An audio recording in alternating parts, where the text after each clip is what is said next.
I'm thinking of starting a series called, well, you can see a video, it's called Quick Thoughts.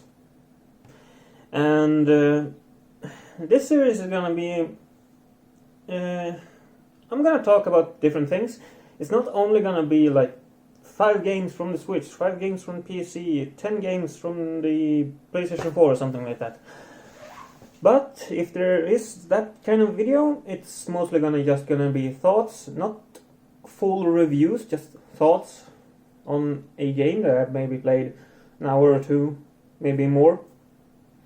And those videos are gonna be like 5 games, 10 games, depending on how much I talk about them.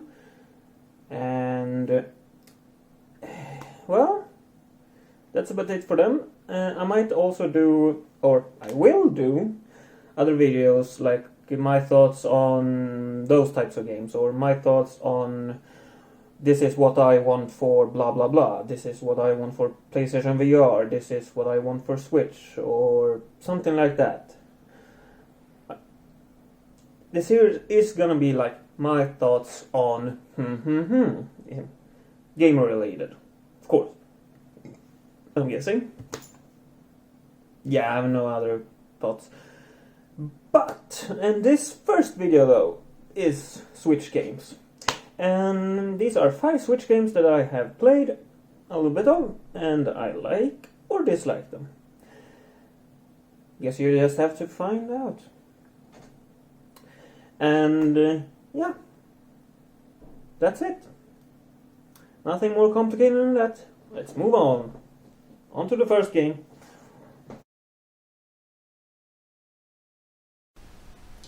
First up, we have Bastion. It's a action-adventure, well, kind of a slasher, I guess you would call it. Hacker slasher. It's a nice game. It's beautiful.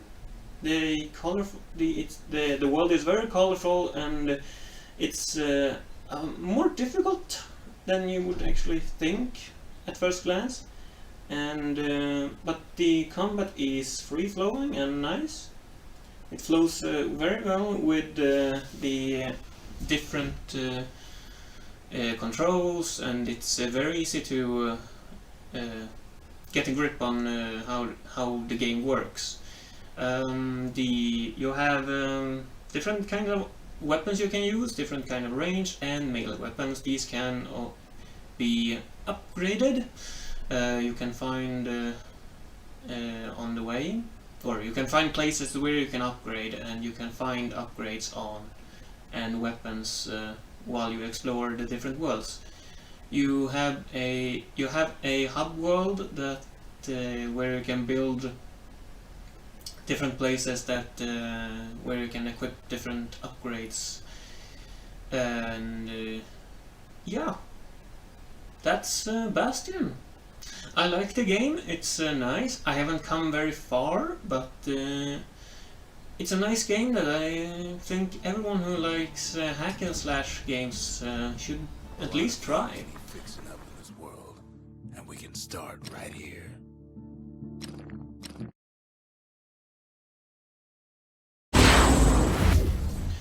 Next, we have a game that I'm sure many of you have heard of. It's called Cat Quest, and it's a action adventure RPG, and you can play as a warrior or mage and learn some spells, collect tons of armor and weapons.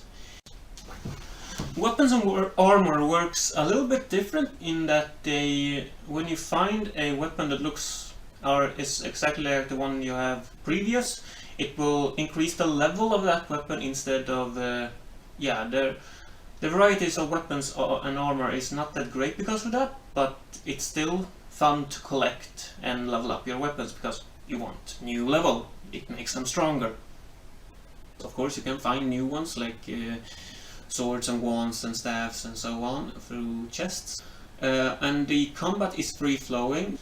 Other than that, I love the game. It's a nice little story, and well, if you like cat puns, you're gonna love this game. But I like the game.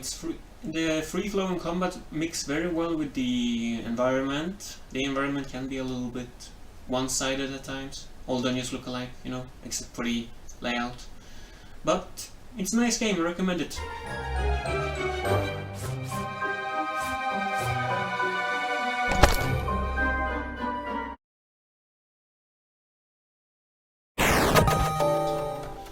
And now we come to a puzzle game that's called Box Align, and as the name should suggest, it's a game where you align boxes. You align them in rows of 3 or more, and well, the game starts off quite easy, but then we come to the difficult bits. If you place one cube wrong, you need to place a cube in the right position to remove a row each time, because otherwise it will reset. So it's quite a difficult game. As I said, it starts off quite easy, but it quickly moves up in the world, so to speak. And yeah, I like the game, but honestly I haven't come very far. I think I'm on level 14 only, and yeah, if you like puzzles and you want something to do, because unless you have been living on a rock that's like on the moon, you know, there's a bit of a situation out there. And if you like a puzzle game where you can just kind of relax and do a little bit of puzzling, this is the game for you.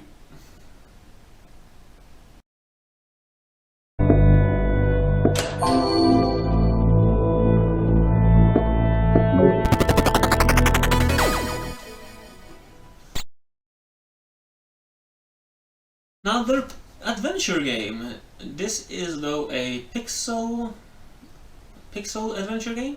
It's called Goblin Sewer, and yeah, I like this game. It's a nice adventure game, and you play as a I would like to say a knight, but yeah, you do the things you see here. You fight creatures and find collectibles and coins and other things, and you fight bosses of different kinds.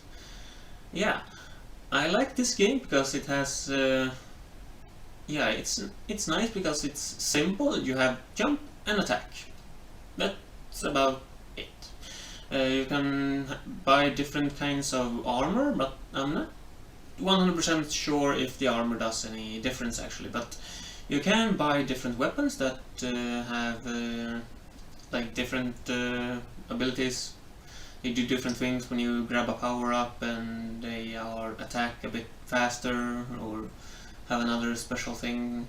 And you have different relics that do different things. And yeah, I like that. It gives the game a little more of a a little more something. And I recommend this game to anyone who likes old pixelated adventure games. It's not as easy as it looks, and it has a bit of a different kind of environments. It's not all, well, this, so don't worry about it. I haven't come very far, but it has different environments at least, so no worries.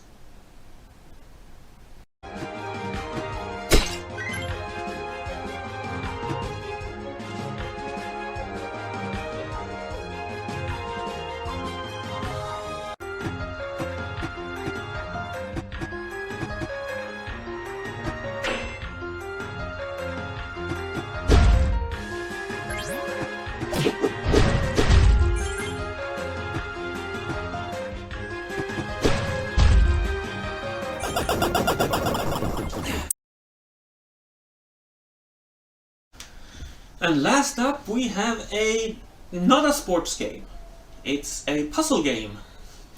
Yeah, the object of this game, Socketmigo, is to get the ball in the hole. Big surprise. but you only have, each level you only have 3 shots to do it, and on the course there are kind of, I guess you would say, red jewels that you can pick up if you want. You don't have to. The goal is to get the ball in the hole, not to pick up the jewels. The jewels can be used to skip a level if you run out of shots. If you don't if you don't get the ball in the hole in 3 shots, you can skip that level if you use a certain amount of jewels.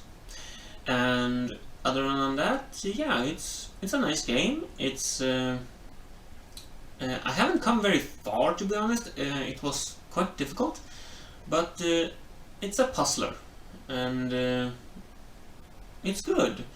I like the physics are nice, but I feel like they could have been better. But at most points they're really spot on, and to make that perfect shot you really need to aim carefully. You can rotate the camera, so you can look for the side and from above, but it's difficult sometimes to see how the map is, the course, if it's is it tilting or not, but mostly you can get through them. But if you can't, you can always skip level or go back to the menu and start over. And the levels have quite a difficult challenges. Some are visible and some are not. What happened here? There's not a wall there, so I need to use less power. But that really didn't work either. And I feel like some levels seem to be a bit not really thought out. But still, it's a puzzle game, so I'm gonna get through it.